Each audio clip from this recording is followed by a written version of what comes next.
نحمده ونصلي على رسوله الكريم أما بعد فأعوذ بالله من الشيطان الرجيم بسم الله الرحمن الرحيم حاميم والكتاب المبين إنا أنزلناه في ليلة مباركة إنا كنا منذرين صدق الله العظيم. محترم بزرگوں عزیز ساتھیوں، اللہ تبارک و تعالیٰ نے ایک آیت کلام مجید میں اتاری ہے اور اس میں اپنی رحمت کے بارے میں بیان فرمایا ہے کہ میرے بندو، تمہارے گناہ تو عام ہیں لیکن تمہارے گناہ بہت تھوڑے ہیں، میری رحمت بہت وسیع ہے، میری رحمت بہت زیادہ ہے. تمہارے گناہ بہت تھوڑے ہیں، میری رحمت بہت بڑی ہے. تمہارے گناہوں کو میری رحمت کی چادر اپنے اندر ایسے چھپا لے گی جیسے اندر کچھ ہو ہی نہ. تو اللہ تبارک و تعالیٰ نے اپنی رحمت کے لٹانے کے بہانے کے یہ بہانے ڈھونڈے ہیں اور ہمیں اپنی رحمت کی چادر میں چھپانے کے لیے بہانے بنائے ہیں. کبھی شب قدر، کبھی شب برات، کبھی جمعہ مبارک، کبھی عیدین، کبھی رمضان مبارک، کبھی بقرہ عید کا دے کر کے عید الاضحیٰ پر قربانی کرو، ثواب حاصل کرو. تو یہ اللہ تبارک و تعالیٰ نے اپنی رحمت کے خزانے کھولے ہیں. فرمایا کہ میرے بندو، تمہیں عبادت پوری زندگی کرنی ہے. یہ نہیں کہ ایک شب برات کی رات کافی ہے، کہ تمہیں عبادت پوری زندگی کرنی ہے. تمہیں اپنے ماں باپ کی فرما برداری پوری زندگی کرنی ہے. تمہیں اپنے مالوں میں سے زکوٰۃ اگر واجب ہے، فرض ہے تو زکوٰۃ نکالنی ہے. تمہارے اوپر حج فرض ہو چکا ہے تو تمہیں حج کر کے آنا ہے. آج کل تو لوگ بار حج کے پیسے، حج کی فرضیت آدمی پر ہو چکی ہوتی ہے اور آدمی سکون سے بیٹھا ہوا ہے کیونکہ مجھے اپنی بیٹی کی شادی کرنی ہے اور وہ سامنے والا کمبخت داماد بھی ہے. اگر سسر نے 1,00,000 روپے گانٹوں میں دیے، رشتے میں دیے، تو وہ بھی کہہ رہا ہے کہ یہ تو بہت تھوڑا ہے. اسے بھی یہ خبر نہیں، اسے بھی یہ فکر نہیں کہ میرے ہونے والے باپ، میرے ہونے والے سسر صاحب، آپ کے اوپر اب اللہ کا قانون فرض ہو چکا ہے. اللہ نے ایک فرض بنایا حج، وہ حج فرض ہو چکا ہے. آپ جہیز میں مجھے کچھ نہ دینا، آپ جہیز میں اپنی بیٹی کے لیے کچھ نہ دینا، لیکن آپ اللہ کے گھر کا دیدار کر کے آؤ، اللہ کے گھر کا دیدار کر کے آؤ اور وہاں جا کر جو آپ کے اوپر فرض ہو چکا ہے حج، اسے ادا کر کے آؤ. وہ بھی لینے کے لیے لگا پڑا ہے. تو میرے بھائی، دنیا ساتھ نہیں دے سکتی. ہم نے دیکھا ہے کہ دنیا میں ساتھ چھوڑ دیتی ہے، آخرت میں کیا ہمارا ساتھ دے سکتا ہے کوئی؟ ہماری تو دنیا میں ساتھ نہیں دیتی. جس کے اوپر ہم بڑے بڑے اپنے خواہشات روکے ہوئے ہوں، اپنی امنگیں امیدیں لگائے ہوئے ہوں، وہ بھی ایک دن آ کے دھوکہ دے جاتا ہے. اب وہ دھوکہ اس کی مجبوری ہو یا کیا ہو وہ میں نہیں کہتا. اسی لیے اللہ تبارک و تعالیٰ نے فرمایا کہ تم امید مجھ سے لگاؤ، تم یقین میری ذات پر کرو، تم بھروسہ میری ذات پر کرو. میں وہ رب ہوں کہ تمہیں تمہاری زبانوں کے مطابق مانگو، اتنا ہی دوں جتنا تم اپنی زبانوں کے مطابق مانگو، اور پھر اس سے آگے کہ تم مانگو اپنی اوقات کے مطابق اور میں تمہیں نوازوں اپنی شان کے مطابق، پھر بھی میرے خزانے میں ذرہ برابر کمی نہیں آ سکتی. تو تم امیدیں مجھ سے لگاؤ.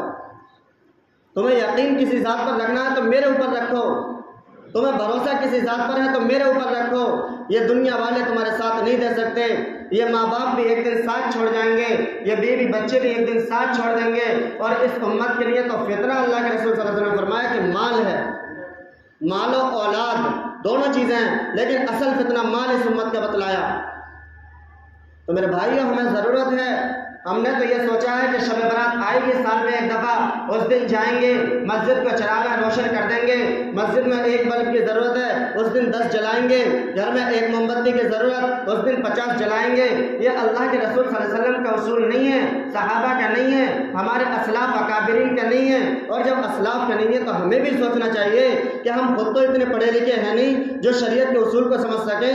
جب اللہ کے رسول نے کر کے نہیں بتلایا، صحابہ نے کوئی کام کر کے نہیں دکھلایا، بتایا، ہمارے اسلاف نے کوئی کام نہیں کیا تو اس کام کو ہم کیوں انجام دیں اور کیوں ہم شریعت میں اضافہ کر کے اپنی جان کو خطرے میں ڈالیں؟ میرے بھائی ایسے ہی لوگ ہوں گے جو میدان حشر میں اللہ کے رسول صلی اللہ علیہ وسلم حوض کوثر پلا رہے ہوں گے، حوض کوثر پلا رہے ہوں گے، جام کوثر بانٹ رہے ہوں گے، اور اس وقت یہ لوگ جائیں گے تو صحابہ کرام ان کو پیچھے کھینچ لیں گے۔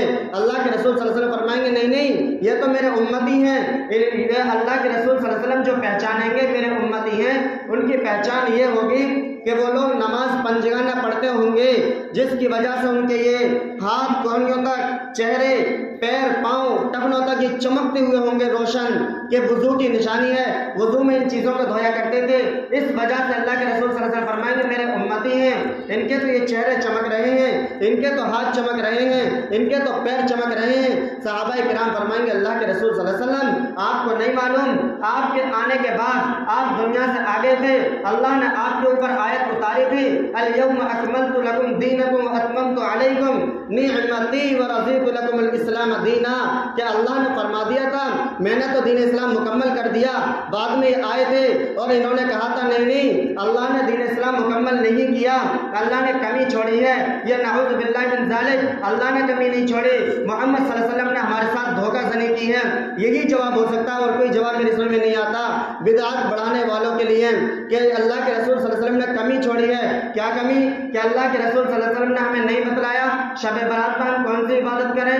آج میرے پاس کئی فوٹو آئے، اس میں لکھا ہوا کہ 2 رکعت نماز پڑھو، 700 رکعت کا 1 رکعت میں ثواب، ایسا ہرگز نہیں ہے، اور کوئی رکعت بھی شب برات میں شامل نہیں ہے، کوئی عبادت شب برات کی نہیں ہے خاص، کوئی عبادت خاص، جو دل چاہے وہ کر سکتے ہیں۔ اور سب سے بہتر میں آپ کے لیے بتلا دوں کہ ہماری فرض نماز قضا بہت ہوتی ہیں، ان نمازوں کی ادائیگی کر لیا جائے، سب سے بہتر ہے، یہ سب سے بہتر ہے۔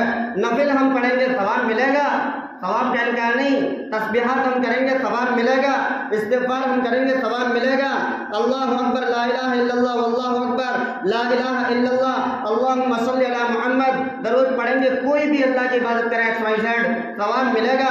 لیکن سب سے بہتر ہمارے لیے یہ ہے کہ ہم اپنے فرض نماز کو دوہرا لیں، ہم اپنی فرض نماز جو ہماری چھوٹ گئی ہیں ان کی قضا کر لیں، اور ان کو قضا کر کے ان نمازوں کو پڑھیں۔ اور صرف پڑھنا ہی نہیں، دنیا کے بھی 2 اصول ہیں، ایک معافی اور دوسرے نمبر تلافی۔ ہمارے یہاں ایک لفظ چلتا ہے معافی تلافی، اصل وجہ یہ ہے کہ ہم لفظ بولتے ہیں اپنی زبان سے لیکن اس پر غور نہیں کرتے کہ معافی کا معنی معاف ہو گیا، سامنے والے نے معاف کر دیا، پھر تلافی کا کیا مطلب ہے؟ ہم نے 2 لفظ بولے، معافی تلافی، تو معافی تو ہم نے کرا لی لیکن تلافی کا کیا مطلب ہے؟ تو میں آپ کو بتلا دوں کہ معافی کا مطلب یہ ہے، مثال کے طور پہ میں نے آپ کے پیسے زبردستی لیے اور مجھے احساس ہوا کہ میں نے یہ کام غلط کیا ہے، اللہ کے یہاں میری اس کی پکڑ ہوگی، مجھے یہ کام نہیں کرنا چاہیے، میرے بھائی کو تکلیف ہوئی اور میدان حشر میں میری اس بات پر پکڑ ہوگی، مجھے احساس ہوا، اب میں آپ کے پاس گیا، میرے بھائی مجھ سے غلطی ہوئی تھی، مجھے معاف کر دو، آپ نے معاف کر دیا، ٹھیک ہے معاف ہے، آپ نے معاف کر دیا، یہ معاف ہوا۔ اب تلافی یہ ہے کہ جو میں نے آپ سے پیسے لیے تھے چھین کر وہ ادا کر دوں، یہ تلافی ہے، یہ ہے معافی تلافی۔ تو اللہ تبارک و تعالیٰ سے ہم نے غلطی کی ہے، ہمیں احساس ہوا کہ اللہ ہم نے تیری نماز نہیں پڑھی، تو نے ہمارے اوپر فرض ادا کیا تھا، ہم فرض ادا نہ کر سکے، اللہ ہم مجرم ہیں، اللہ ہم مجرم ہیں، اللہ ہم اقراری مجرم ہیں، اللہ تیرے سامنے تو ہم چھپ نہیں سکتے، اللہ تو بھی کرم فرمائے گا یوم اذن المستقر۔ وہی پیچھے فرمایا کہ آج کہاں بھاگو گے، سورہ قیامہ میں ہی فرمایا ہے کہ آج کہاں بھاگو گے، اللہ اس دن ہم تجھ سے نہیں چھپ سکتے، اس لیے اللہ ہمیں اس دن کے آنے سے پہلے آج تم نے ہمیں احساس دلایا، اللہ یہ تیری مہربانی ہے، ورنہ ہم تو اس نماز کو چھوڑ کے آگے چل چکے تھے، وہ وقت تو ہم چھوڑ چکے تھے، اللہ تیری مہربانی، تو نے ہمیں احساس دلایا، اب ہم نماز ادا کرتے ہیں، نماز ادا کرو، قضا نماز پڑھ لی، اب نماز کے بعد اللہ کے سامنے ہاتھ اٹھا لو، اللہ ہم مجرم ہیں، ہم تیری نماز تیرا فرض ہمارے اوپر فرض تھا، ہم اسے ادا نہ کر سکے، اللہ ہم اس کی معافی چاہتے ہیں۔ تلافی ہم نے کر لی کہ نماز پڑھ لی، اب اللہ ہم اس سے معافی چاہتے ہیں، اللہ آئندہ نہ کریں، اللہ ہمارے حصے میں یہ بھی، کیونکہ آج شب برات ہے اور اس رات میں انسان کو مرنا ہے، انسان کو جینا ہے، کس انسان کو پیدا ہونا ہے، کس انسان کو دنیا سے جانا ہے، کون سا بچہ ہے جو ماں کی پیٹ سے نکلے گا اور بڑا ہوگا، کون سا بچہ ہے جو ماں کی پیٹ میں ہی انتقال ہو کر باہر آئے گا؟ کون سا بچہ ہے جو ماں دودھ پلا رہی ہوگی اور یہیں سے انتقال کر جائے گا؟ کون سا بچہ ہے جو رات میں سویا ہوا ہوگا؟